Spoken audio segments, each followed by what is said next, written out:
Bonjour professeur Mahamadou Adamou. Bonjour, Madame Deng. Tout d'abord, nous centrons-nous sur le Niger, votre pays. En fait, après Oui. son indépendance, le Niger a hérité du modèle politique pluraliste légué par la France. Mais ce système ne correspond pas parfaitement à la réalité nigérienne et Mhm. plusieurs coups d'État ont eu lieu malheureusement. Ce Oui. modèle politique fait-il l'objet de débats chez vous? Il fait présentement l'objet des débats ici et là parce que on a prospecté à la veille des indépendances en 1960 ce système pluraliste qui malheureusement a conduit eh, à un premier coup d'État civil, l'imposition d'un parti unique, puis l'intrusion des militaires à plusieurs reprises. Mais même les militaires n'ont pas eu le temps de s'affirmer parce que chaque fois qu'ils arrivent, on fait tout pour les contraindre à quitter le pouvoir pour céder la place aux civils. Alors que quand on regarde la réalité telle qu'elle est, on comprend aisément que nos États, notamment le Niger, n'est pas dans cette logique pluraliste. C'est une logique qui ne permet pas. Et d'ailleurs, quand vous regardez l'ossature des nations les plus avancées au monde, leur principal atout, c'est de commencer sur une logique où il faut un parti fort, une nation forte, où les décisions sont prises par consensus et non où chacun va apporter parce que la démocratie c'est un système occidental et l'Occident l'utilise contre nos États afin de pouvoir maintenant tirer leur épingle du jeu, pouvoir continuer à nous sucer parce que on considère nos États comme étant des greniers de matières premières qu'on peut venir gruger, qu'on peut venir sucer, prendre et s'en aller pendant que nous, nous restons dans la misère. Donc, prenez un peu le cas du Niger. Le Niger, qui est l'un des principaux pays producteurs d'uranium, où maintenant plus de 85-90% de la population vit dans l'obscurité, alors que la France, qui profite de ce uranium, vit pratiquement 24 heures sur 24 dans la lumière. Donc c'est un peu là la contradiction, parce que ce système démocratique que l'Occident a voulu imposer ne s'y est pas à nos États, notamment au Niger, où ça a perturbé, ça a opposé les populations, ça a opposé les citoyens, et cela vraiment a constitué un gros handicap pour le développement économique et social du pays. Et le Niger a réussi à obtenir le départ des troupes françaises et américaines. C'est une Mhm. réalisation très rare dans l'histoire moderne. Seul le Vietnam y était parvenu auparavant, mais au prix des guerres et de lourdes pertes humaines. Comment interprétez-vous cette démarche? Traduit-elle une volonté de régler les problèmes africains par les Africains? Cette situation est née sur le contexte qu'il explique sans aller vers les guerres parce que les Américains ont trop de choses à faire. Les Français n'ont pas d'autre choix face à la volonté du peuple parce que cette fois-ci, ils n'ont pas eu le temps, ils ne s'attendaient pas, ils n'ont pas eu le temps de manipuler l'opinion qui était d'ailleurs pratiquement exacerbée de tout ce qui se passait dans le pays. Il y a beaucoup de choses dont certains on ne peut pas les dire directement sur le plateau, mais les Français ont pendant longtemps grugé, ont pendant longtemps, ce qui a fait que le peuple était pour la première fois uni comme un seul homme pour dire non à la présence occidentale au Niger. Et cela a facilité la tâche aux nouvelles autorités qui ont imposé le dictat. Ceux qui veulent rester par rapport dans le pays doivent être dans le cadre, dans le sens des objectifs ou des propositions que l'État ou les gouvernants en place vont faire.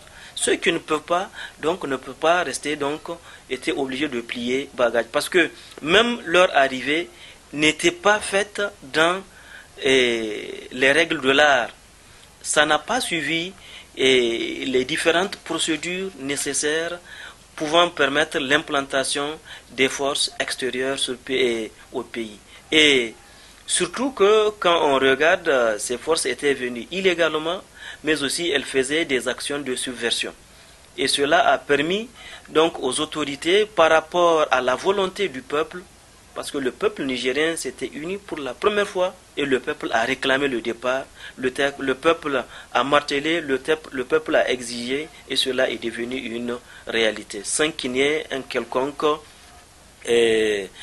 coup de fusil, malgré bien sûr un moment la réticence des Français qui avaient voulu résister sous l'injonction de leur président, mais Dieu faisant bien les choses, donc et avec la volonté du peuple, on est arrivé à une solution à l'amiable. Ces forces ont quitté le pays et maintenant le pays a les mains libres donc pour chercher les voies et les moyens pour s'épanouir. Et tout à l'heure, vous avez dit, en fait, le Niger souffre d'une économie peu diversifiée. C'est un héritage à la fois de la colonisation française, mais aussi de la période post-coloniale. Comment sortir de cette situation et bâtir une économie véritablement indépendante? Je crois que c'est vrai, le Niger a souffert, mais on doit s'inspirer par exemple du modèle chinois. La Chine est devenue l'un des géants du monde. Donc nous devons nous inspirer. Il faut d'abord qu'on ait confiance en nos réalités socio-culturelles. Mais aussi, il faut que le pays soit dans la position de valoriser ses propres productions. Qu'elles soient toutes les productions donc de matières premières, qu'elles soient les matières premières agricoles ou minérales. L'uranium qu'on exploite et qu'on synthétise, qu'on exporte ailleurs, tout doit être fait sur place. Il faut que, comme les Chinois l'ont fait, que les industries, vous voulez, il n'y a aucun problème, mais vous venez vous installer chez nous. Et il faut qu'il y ait un partage, il faut qu'il y ait une compensation par rapport à la technologie. Et au-delà, maintenant, le pays doit se lancer dans des grands travaux. Il ne s'agit pas de rester juste pour des actions mineures, non, non. Mais il faut se projeter dans l'avenir. En se projetant de l'avenir, il faut une véritable stratégie de développement. Il faut qu'on sache ce qu'on veut, ce qu'on cherche et où on veut arriver, où on veut aller. Et pour cela, toutes les options sont possibles en mettant en place des stratégies de développement assez adéquates en se basant sur nos réalités socio-culturelles. Et ces réalités socio-culturelles ne doivent pas être négligées par rapport au bon. Et c'est ce qui explique d'ailleurs, parce que je dis toujours, nous devons nous inspirer des autres. Aujourd'hui, vous voyez, nous sommes obligés, vous et moi, à échanger dans cette langue qui ne nous appartient pas, qui vient d'ailleurs, alors qu'on peut le faire dans une langue locale du Niger et avec le chinois que vous parlez. Mais malheureusement, donc cela est là. Donc il faut que certaines barrières culturelles soient transcendées pour que nous revenions à nos valeurs réelles. Nous apprécions beaucoup le bon des Chinois et c'est une occasion, je crois, qui nous est offerte au Niger pour pouvoir aller de l'avant. Faire en sorte que nous revalorisons et que nous mettons l'accent sur ce que nous avons. Nous sommes un pays avec des richesses qu'on ne peut pas imaginer. Toutes les richesses qu'on peut avoir ailleurs, on les retrouve au Niger. Comme dirait un de nos hommes politiques, c'est un scandale géologique. Et avec des terres aussi exceptionnelles pour produire d'un point de vue agricole. Et avec une population assez jeune.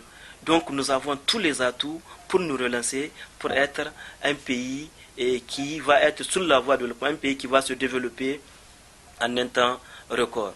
Et cela ne peut se faire qu'en mettant l'accent, comme on l'a fait chez vous et ailleurs, comme à Cuba, en mettant l'accent sur l'éducation. Il faut une formation de base qui puisse permettre maintenant de comprendre. Il faut mettre les moyens qu'il faut pour que la formation soit une formation de pointe, une formation qui permettra à l'ensemble du peuple de comprendre qu'il y a des enjeux, qu'il y a aussi des défis à relever par rapport au développement national.